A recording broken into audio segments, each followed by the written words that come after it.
Tu sais ce qu'il y a à 5 mètres sous la surface de l'océan, au large du Japon?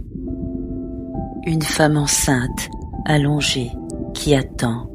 Elle pèse 45 tonnes, et pourtant, elle est parfaitement sereine.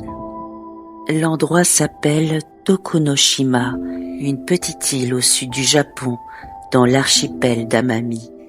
Elle est connue pour 2 choses un peu folles: le plus grand nombre de centenaires au monde et une chaîne de montagnes qui, vue de loin, dessine exactement la silhouette d'une femme enceinte endormie.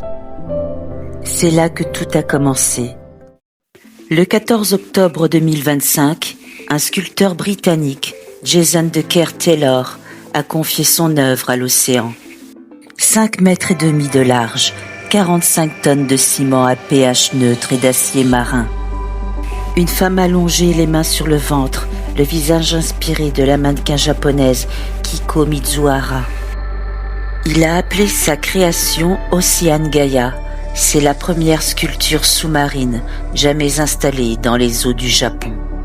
Mais ce qui me fascine, c'est pas l'œuvre telle qu'elle est aujourd'hui, c'est ce qu'elle va devenir. Parce que la sculpture est perforée, des ouvertures partout sur les bords, des portes en fait, pour les poissons, pour les coraux, pour les crustacés. Dans quelques années, Ocean Gaia ne sera plus tout à fait une sculpture, elle sera un récif vivant. Et les contours, ces lignes douces qui ondulent autour d'elle, ce n'est pas du hasard. Taylor les a copiés sur les cercles de sable que trace le poisson globe japonais sur le fond marin. Ce petit poisson passe des jours à construire des motifs parfaits, géométriques, invisibles pour nous, juste pour attirer quelqu'un. Un geste d'amour patient, répété, que personne ne voit vraiment. Taylor a voulu que sa sculpture emporte l'empreinte.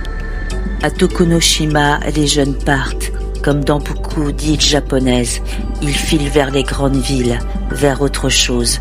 Et cette femme de pierre, posée au fond de l'eau, c'est peut-être une façon de leur dire « Revenez ».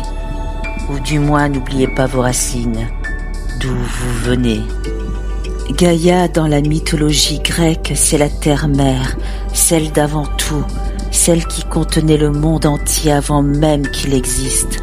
Au fond de l'océan, elle a maintenant un visage, elle attend les yeux fermés, que la mer la recouvre, que de la vie entre en elle, que quelqu'un plonge un jour pour venir la voir.